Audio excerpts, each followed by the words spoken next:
Hello बच्चों, कैसे हैं आप सभी। उम्मीद करते हैं आप सभी अच्छे होंगे। आपकी तैयारी भी बेहतरीन ढंग से चल रही होगी। आज हम लोग एक बहुत ही रोचक तथ्य का अध्ययन करेंगे जिसका नाम है प्रक्षेप गति। ठीक है ना। तो प्रक्षेप गति के बारे में आज हम लोग अध्ययन करेंगे। तो प्रक्षेप गति जो है हमारा बहुत ही महत्वपूर्ण टॉपिक है और इसकी खोज जो है महान भौतिक वैज्ञानिक गैलीलियो ने किया था। किसने किया था? गैलीलियो ने किया था। और इसमें होता क्या है देखिएगा, इसमें जो है जब किसी पिंड को हम लोग मान लेते हैं ये ऊर्ध्वाधर दिशा है, ठीक है। प्रक्षेप गति को हम यहाँ समझाने का प्रयास कर रहे हैं। उसके बाद हम लोग अगली हेडिंग की तरफ आगे बढ़ेंगे। ये पाठ का नाम भी है और आपकी पहली हेडिंग भी है, ठीक है। तो प्रक्षेप गति जो होती है ये मान लीजिए कोई क्षैतिज दिशा है, ठीक है। ये क्षैतिज दिशा है, पृथ्वी तल हम लोग इसको समझ सकते हैं। ये ऊर्ध्वाधर दिशा है। यहाँ पे कोई व्यक्ति इस तरीके से खड़ा हुआ है, ठीक है ना। यहाँ से कोई भी गेंद है, कोई भी पिंड है, इसको ऊर्ध्वाधर दिशा से कुछ भिन्न दिशा में फेंकना है। मान लीजिए इस दिशा में फेंकता है, ठीक है। अगर इस दिशा में फेंकता है तो ये कुछ दूर जाती है और जाने के बाद ऐसे नीचे आके गिर जाती है। आप लोगों ने भी देखा होगा इस तरीके से अगर कुछ ऐसे फेंकेंगे तो ये जा करके नीचे ऐसे गिर जाती है, ठीक है। इस तरीके यहाँ से फेंका जाए तो ये जा करके इस तरीके से गिर जाएगी। तो उसी तरीके से यहाँ पे गैलीलियो ने बताया कि जब किसी भी पिंड को हम लोग ऊर्ध्वाधर दिशा से भिन्न किसी अन्य दिशा में फेंकते हैं, यानी कि 90 अंश से कम कोण पर अगर किसी भी वस्तु को या किसी भी पिंड को फेंका जाता है, ठीक है ना, तो इसमें जो होता है इसमें जो पिंड या वस्तु है वो एक ऐसे त्वरण के अंतर्गत गति करता है, ठीक है। एक ऐसे त्वरण के अंतर्गत गति करेगा जिसमें वेग का जो परिमाण है वो लगातार यानी कि हर जगह समान रहेगा, लेकिन वेग की दिशा जो होगी वो लगातार बदलती रहेगी। फिर से एक बार समझ लेते हैं।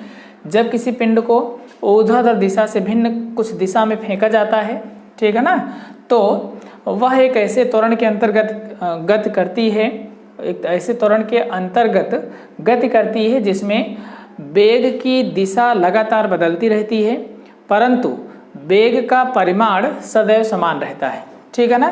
जैसे मान लेते हैं यहाँ पे हम लोग किसी भी पिंड को प्रारंभिक वेग u से फेंके थे, ठीक है ना, या v से फेंके थे, तो यहाँ पे ये जो v है ये v ही रहेगा, ठीक है।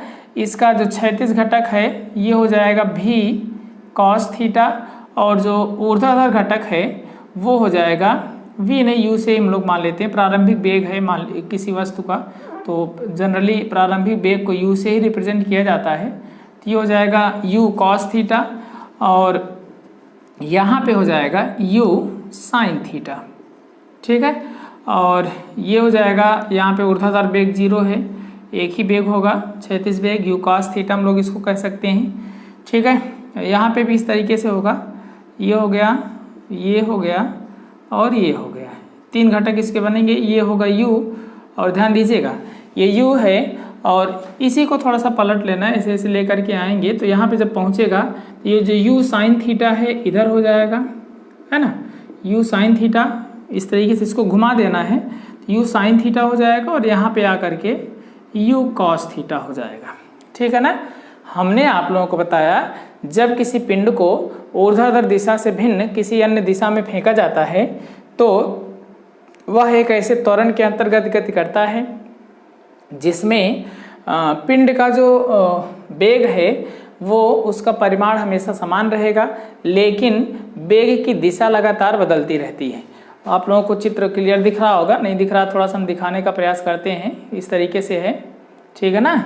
तो एक ऐसे त्वरण के अंतर्गत गति करता है जिसमें वेग की दिशा लगातार देख रहे हैं। यहाँ पे वेग की दिशा इधर थी, ठीक है, यहाँ पे आई इस तरीके से हो गई, ठीक है, और यहाँ पे देख रहे हैं नीचे की तरफ हो गया है। तो वेग की जो दिशा है लगातार परिवर्तित हो रही है, परंतु वेग का जो परिमाण है वो लगातार समान रहता है, ठीक है ना। तो इस प्रकार की गति को हम लोग प्रक्षेप गति कहते हैं। बात समझ में आ रही है। जब किसी पिंड को ऊर्ध्वाधर दिशा से भिन्न किसी दिशा में फेंका जाता है तो वह एक ऐसे त्वरण के अंतर्गत गति करता है जिसमें वेग का परिमाण लगातार या सदैव समान रहता है, परंतु वेग की दिशा लगातार बदलती रहती है, परिवर्तित होती रहती है, ठीक है ना। तो इसकी जो खोज है वो वैज्ञानिक गैलीलियो ने किया था, ठीक है। और इसको हम लोग वाई एक्सिस लिख सकते हैं, यहाँ पे एक्स एक्सिस लिख सकते हैं। ये ओरिजिन है, केंद्र है, ठीक है। तो अगली जो हमारी हेडिंग है वो है प्रक्षेप का पथ। इसमें आप लोगों को निगमन करने के लिए आता है, तो इसको विशेष रूप से आप लोग ध्यान देंगे, प्रक्षेप का पथ, ठीक है। यहाँ पे इसी चित्र का हम लोग प्रयोग करेंगे। मान लेते हैं ये एक्स एक्सिस है, एक्स अक्ष है, ये वाई अक्ष है। एक्स अक्ष और वाई अक्ष यहाँ पे बना हुआ है, क्षैतिज और ऊर्ध्वाधर अक्ष यहाँ पे दिखाए गए हैं। किसी पिंड को जिसका द्रव्यमान m है, इसको फेंका जा रहा है, ठीक है, इस तरीके से फेंके हैं। और यहाँ से यहाँ पे कोई पॉइंट लिख देते हैं P, ठीक है। यहाँ पे पहुँचने के बाद इसका नाम लिख देते हैं P डैश। इसकी जो यहाँ से ऊंचाई है, पृथ्वी तल से ऊर्ध्वाधर बिंदु पर इसकी जो ऊंचाई है वो h मान लेते हैं, ठीक है। और आइए देखते हैं हम लोग प्रक्षेप का पथ में। मान लेते हैं कोई पिंड है जिसका प्रारंभिक वेग u है, ठीक है। यहाँ पे हम मेंशन कर देते हैं इसको, प्रारंभिक वेग u है और t समय के पश्चात ये जो पिंड है वो यहाँ पे क्षैतिज दूरी का मान लिख देते हैं x, या r भी इसको कहते हैं, x दूरी तय कर लेता है, ठीक है ना। और क्षैतिज दूरी है ये, और ये क्षैतिज वेग जो है, इसका वेग अगर u है तो क्षैतिज घटक जो बनेगा बच्चों वो क्या होगा, u cos थीटा होगा। और जो ऊर्ध्व घटक बनेगा, ऊर्ध्व वेग, ऊर्ध्वाधर दिशा में जो वेग का घटक बनेगा उसको साइन से रिप्रेजेंट करेंगे। कहने का मतलब u साइन थीटा हो जाएगा, ठीक है ना। तो यहाँ से हम लोग जानते हैं, वी नो दैट, क्या जानते हैं हम लोग, जानते हैं दूरी बराबर समय गुणे चाल, ठीक है ना। दूरी बराबर क्या होता है, चाल गुणे समय या समय गुणे चाल। दूरी अगर हम लोग एक्स एक्सिस यानी क्षैतिज दूरी ले रहे हैं और लगा समय t है, तो चाल हमारी कितना हो जाएगी, चाल का मतलब क्षैतिज चाल भी लेनी है, क्षैतिज वेग लेना है। तो यहाँ से हमारे क्या हो जाएगा, u cos थीटा। तो यहाँ से हम लोग t बराबर निकाल सकते हैं, इसको इधर कर लेना है, x बटे में u cos थीटा। बात समझ में आ रही है। उसके बाद हम लोग जानते हैं, अब हम लोग लिखेंगे गति के द्वितीय समीकरण से, रेखीय गति के द्वितीय समीकरण से। आप लोगों ने कक्षा 9 में पढ़ा होगा, गति का जो दूसरा समीकरण है वो होता है s बराबर ut प्लस हाफ at²। बात समझ में आ रही है। तो यहाँ से हम लोग इसको लिख सकते हैं, यस की जगह पर हम लोग ऊर्ध्व घटक लिखेंगे। मान लीजिए ऊर्ध्वाधर दिशा में तय की गई दूरी है y, और u का मतलब है ऊर्ध्व वेग, u साइन थीटा। ऊर्ध्व वेग इसलिए लिख रहे हैं क्योंकि ये जो विस्थापन है हम लोग ऊपर की तरफ का देख रहे हैं, ऊपर की तरफ का जो विस्थापन है y है, तो ये हो जाएगा ऊर्ध्व वेग यहाँ पे लिखा हुआ u साइन थीटा, ठीक है, इंटू t और प्लस में 1/2। जब कोई पिंड पृथ्वी तल से ऊपर की ओर फेंका जाता है, कोई पिंड है या कोई भी वस्तु है अगर पृथ्वी तल से ऊपर की ओर फेंकी जा रही है, तो उसके वेग की जगह पर, यानी कि उसके त्वरण की जगह पर गुरुत्वीय त्वरण के ऋणात्मक मान का प्रयोग किया जाता है, ठीक है। इसको आप लोगों ने सापेक्षिक गति में पढ़ा होगा, हमने बताया था आप लोगों को। तो u sine theta into T और प्लस में हाफ a की जगह पर लिख देना है -g इंटू t²। ओके, तो यहाँ से मिल गया हमें y is equals to u sine theta into t का मान लिख देना है। t का मान है हमारे पास x बटे u कॉस थीटा, ठीक है, और माइनस में 1/2 g इंटू t²। t की वैल्यू रख देनी है। t का मान हमारे पास कितना आया था, देखिए t का मान हमारा यहाँ पे है, इसको थोड़ा सा देख लीजिएगा। t बराबर कितना है, x बटे u cos थीटा, तो यहाँ पर लिख देंगे x बटे u cos थीटा का होल स्क्वायर। तो इसको थोड़ा सा और सरल करेंगे, यहाँ से हमें मिल जाएगा u से u कैंसिल हो जाएगा, y is equals to x sine बटे कास, साइन थीटा बटे कास थीटा क्या होता है tan theta, x tan theta और माइनस में 1/2 जी एक्स स्क्वायर अपान में you square cos square theta. ठीक है, ये है आपका प्रक्षेप की गति का समीकरण। ठीक है, y बराबर एक्स टेन थीटा माइनस में हाफ जी एक्स स्क्वायर।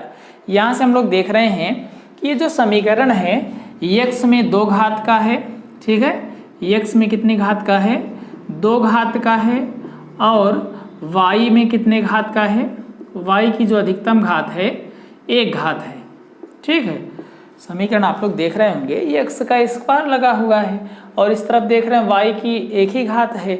अगर कोई समीकरण 2 चर राशियों में है x और y में है, ठीक है, दोनों में से किसी एक की घात जो है 2 है और किसी एक की घात 1 है, तो इस प्रकार का जो हमारा समीकरण होता है वो परवलय कहलाता है।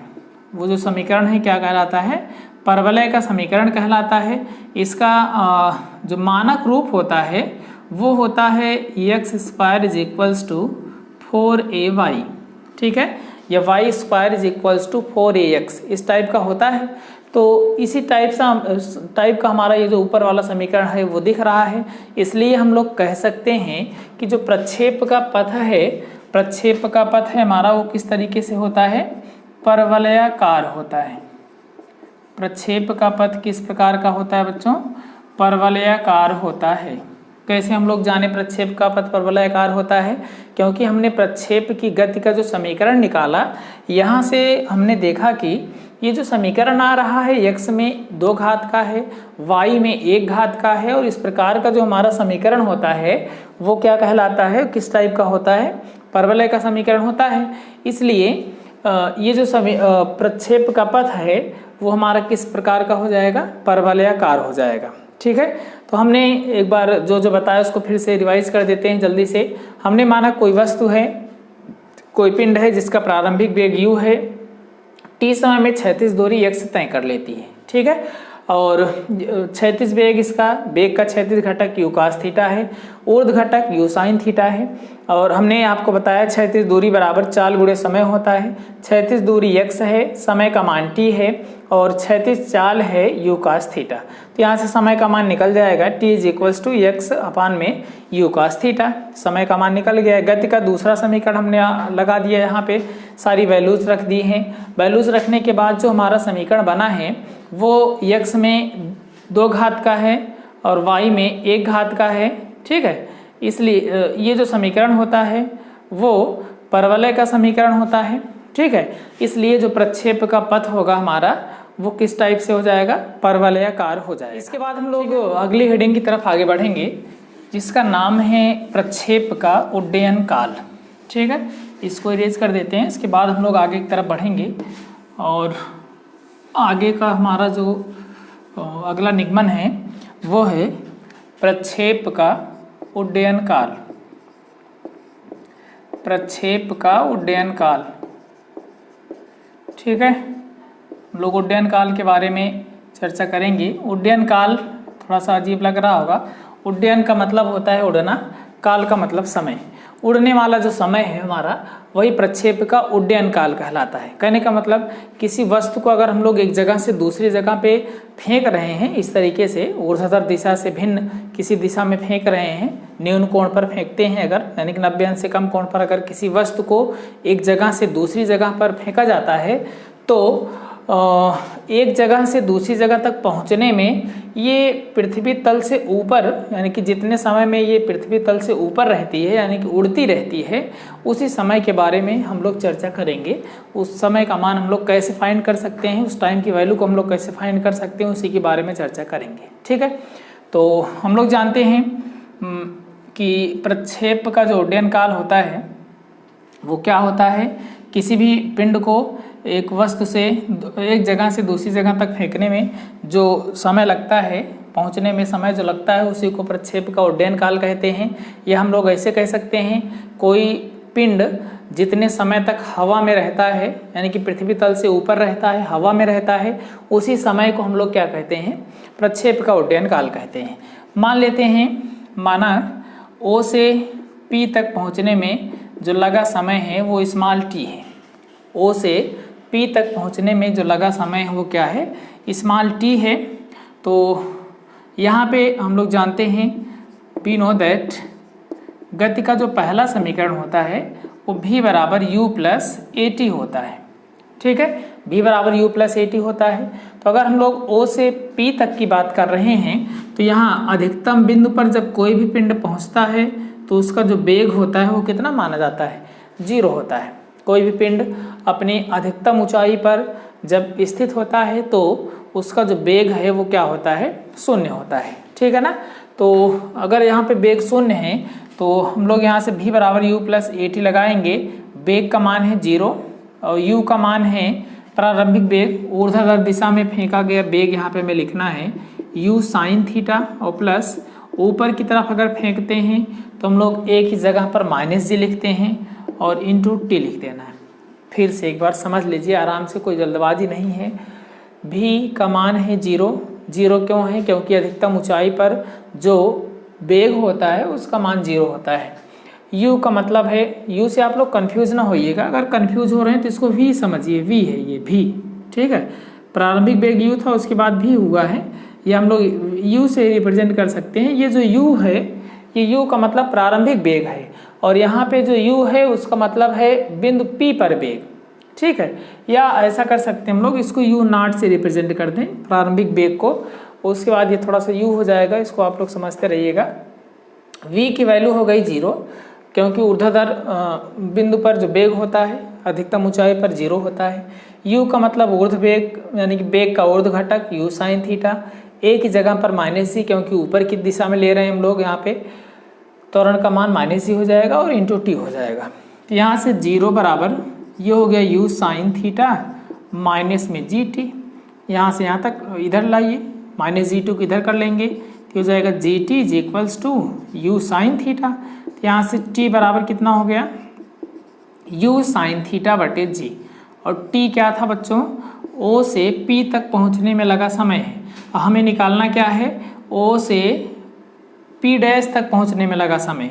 ठीक है, या इसको O डैश कर दीजिए, ठीक है, कोई दिक्कत नहीं, कुछ भी लिख सकते हैं आप अपने हिसाब से। तो यहाँ पे अब लिख देंगे, इसलिए उड्डयन काल बराबर, उड्डयन काल कैपिटल T से लिख देते हैं, उड्डयन काल बराबर फ्लाइंग टाइम है इज इक्वल्स टू O से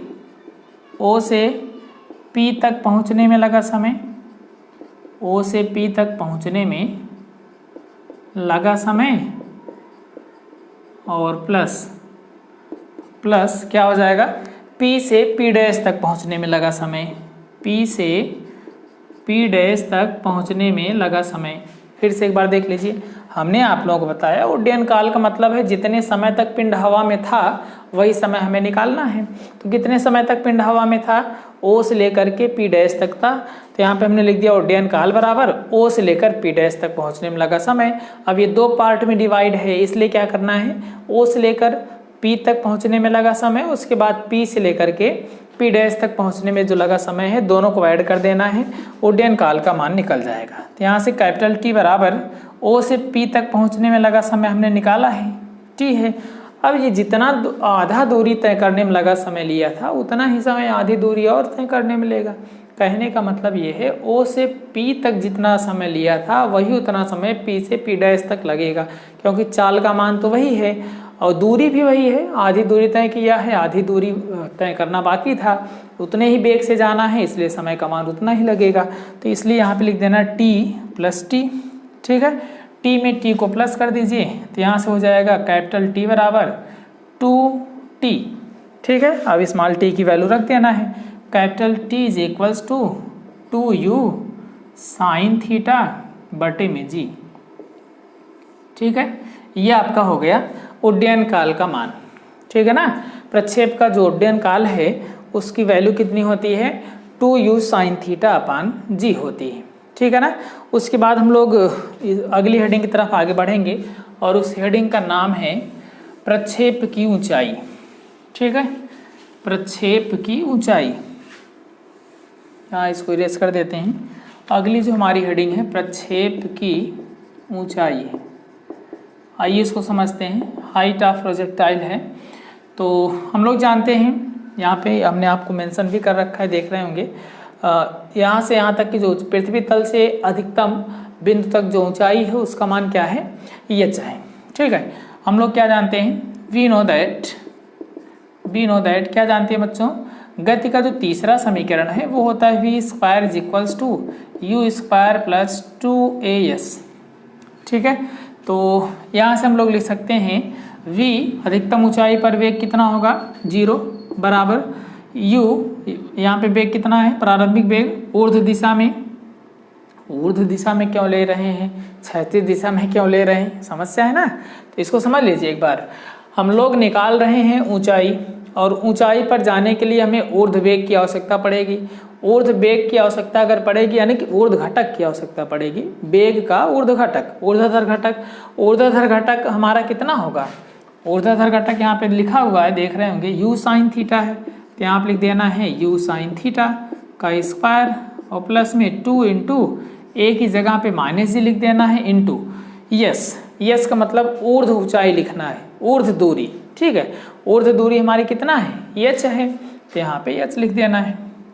फिर से एक बार समझ लीजिए, जो वेग था अधिकतम ऊंचाई पर वेग 0 होगा, 0 लिख दिया गया। u प्रारंभिक वेग था u साइन थीटा का स्क्वायर लगा देंगे। 2 इंटू ए की जगह पर -g लिखना है क्योंकि पिंड पृथ्वी तल से ऊपर की दिशा में जा रहा है, और यस यानी कि ऊर्ध्व ऊंचाई h है। ठीक है। -2gh बनेगा, इसको इधर कर लेना है, आ जाएगा प्लस में 2gh is equals to u square sine square theta. ठीक है। तो यहाँ से मिल जाएगा h is equals to u square sine square theta upon में 2g। यहाँ से जो h का मान है वो हमें मिल गया है, यानी कि प्रक्षेप द्वारा प्राप्त जो ऊंचाई है उसका मान कितना होता है, u square sine square theta अपान 2g। ठीक है। अधिकतम ऊंचाई के लिए अब देख लेते हैं क्या करना पड़ेगा। अधिकतम ऊंचाई के लिए साइन थीटा का मान भी अधिकतम होना चाहिए, इसलिए थीटा बराबर क्या कर देंगे, 90 अंश लिख देंगे। यहाँ पे 90 अंश रख देना है, तो एच जो है एच मैक्स में कन्वर्ट हो जाएगा, is equals to u square sine square 90 और अपान में 2g। ठीक है। तो यहाँ से हमें मिल गया finally h max is equals to sine 90 का मान 1 होता है, तो ये हो जाएगा यू स्क्वायर अपान 2g। ठीक है ना। तो ये आपका मिल गया है अधिकतम ऊंचाई। प्रक्षेप द्वारा प्राप्त जो अधिकतम ऊंचाई है उसकी वैल्यू कितनी होती है, यू स्क्वायर अपान 2g होती है। एक हेडिंग और बची है इसमें निगमन की, उसको भी हम लोग देख लेते हैं। प्रक्षेप का क्षैतिज परास। ठीक है। अगली जो हमारी हेडिंग है वो है प्रक्षेप का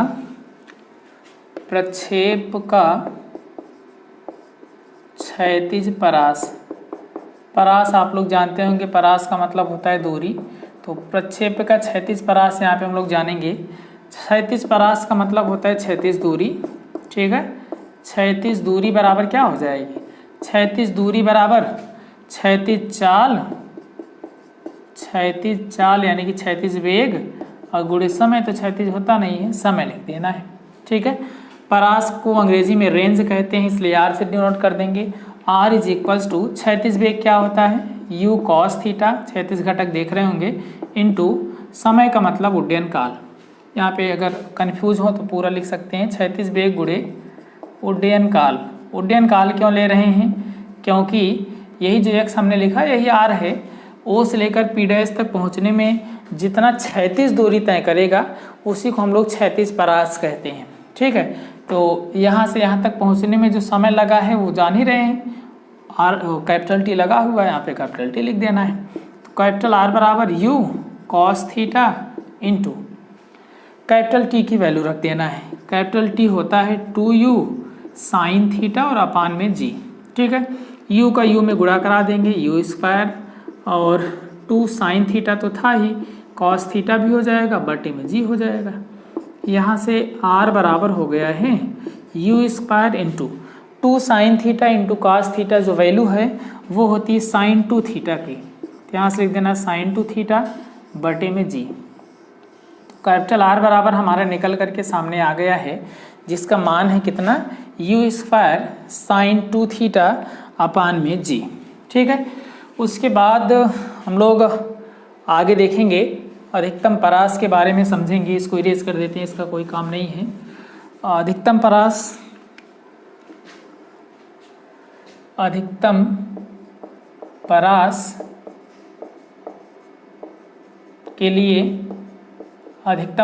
के लिए क्या चाहिए बच्चों, साइन थीटा का जो मान है हमें 90 अंश चाहिए। तो यहाँ से लिख देना है sine 2 theta is equals to 1 होना चाहिए, यानी कि साइन 2 थीटा 1 क्यों होना चाहिए, क्योंकि साइन थीटा का जो अधिकतम मान है वो 1 होता है। ठीक है, तो sine 2 theta is equals to sine 90 हो जाएगा, है ना। तो यहाँ से 2 थीटा बराबर 90 अंश, यानी कि थीटा बराबर कितना हो जाएगा, 45 अंश। अगर हम लोग थीटा बराबर 45 अंश इसमें रख देते हैं तो जो r है वो r मैक्स में कन्वर्ट हो जाएगा। तो r मैक्स बराबर हो जाएगा यू स्क्वायर अपान में, और साइन 2 थीटा का मान 1 लिख देना है, यू स्क्वायर इसकी वैल्यू कितना है, अधिकतम मान 1 है, बटे में जी है, जी लिख देना है। तो यहाँ से r मैक्स बराबर हो जाएगा यू स्क्वायर अपान जी। ठीक है, ये हो गया है।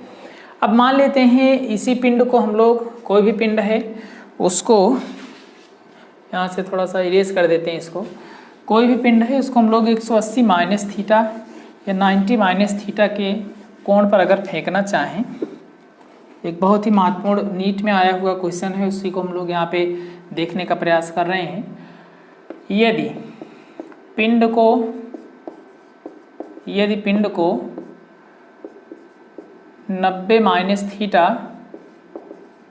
कोण पर, 90 माइनस थीटा कोण पर प्रक्षेपित किया जाए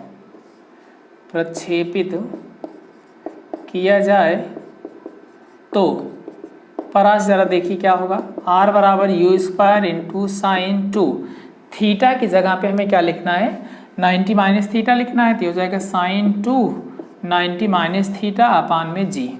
you square sine 2 theta upon g में हम इस वैल्यू को रख रहे हैं।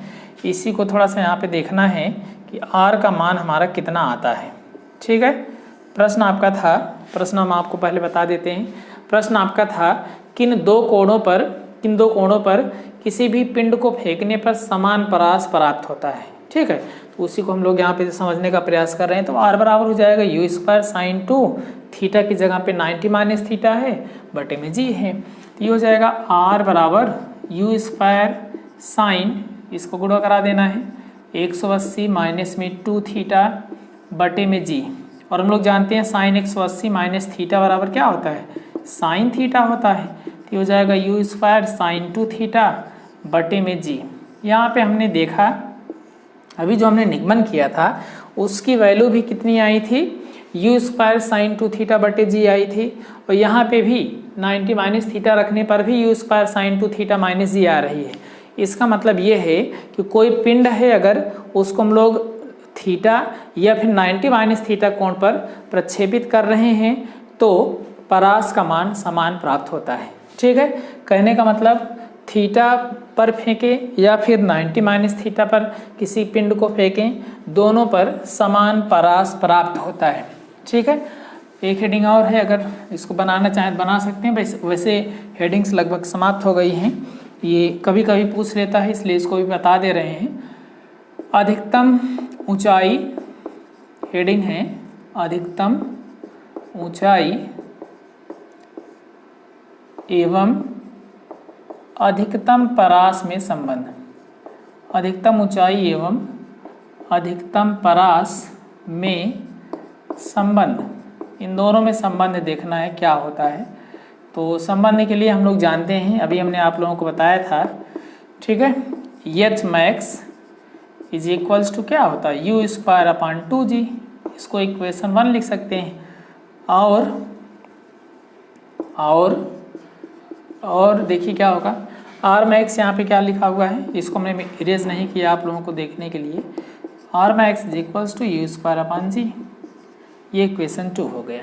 इन दोनों को डिवाइड कर देना है। समीकरण 2/1 करने पर, समीकरण 2 में 1 से भाग करेंगे। समीकरण 2 है आपका आर मैक्स और समीकरण 1 है आपका ई एच मैक्स। ठीक है, ऐसे ही आर एच एस में भी कर लेना है। यू स्क्वायर अपान जी समीकरण 2 है और यू स्क्वायर अपान 2g समीकरण 1 है। ठीक है, अब इरेज करते हैं इसको, देखिए क्या बनेगा। यहाँ से मिल जाएगा हमें आर मैक्स और अपान में H max is equals to u square upon g into, इसको उल्टा कर देना है, 2g अपान में यू स्क्वायर। ठीक है, यू स्क्वायर से यू स्क्वायर, जी से जी कैंसिल हो जाएगा, तो यहाँ से हमें मिल जाएगा R max is equals to, इसको उधर भेज देना है 2 इंटू एच मैक्स। ठीक है ना, कहने का मतलब है किसी पिंड को ऊर्ध्वाधर दिशा में फेंकने पर जो अधिकतम ऊंचाई होगी, और यानी कि ऊर्ध्वाधर दिशा में तय की गई जो दूरी होगी उसकी दोगुनी दूरी उसी पिंड को उसी ही वेग से उतने ही कोण पर, ठीक है, क्षैतिज दिशा में फेंकने पर प्राप्त होगी। कहने का मतलब किसी एक ही पिंड को समान वेग से अगर फेंका जाता है अधिकतम ऊंचाई प्राप्त होती है, यानी कि ऊपर की ओर फेंका जाता है, और किसी पिंड को क्षैतिज दिशा में फेंका जाता है तो दोनों में जो क्षैतिज दूरी है वो ऊर्ध्व दूरी की दोगुनी होती है। कहने का मतलब किसी पिंड को अगर हम लोग फेंक रहे हैं ऊपर उतने ही वेग से क्षैतिज दिशा में फेंक रहे हैं तो क्या होगा बच्चों, जो ऊर्ध्वाधर ऊंचाई है यानी कि जितनी दिशा में जितना ऊंचाई में या जितनी दूरी ऊपर की ओर तय करेगा उसकी 2 गुनी दूरी उतने ही वेग से फेंकने पर क्षैतिज दिशा में प्राप्त करेगा। ठीक है, उसके बाद एक हेडिंग और बचती है, यह है प्रक्षेप के पथ के परवलयाकार होने की सीमाएं।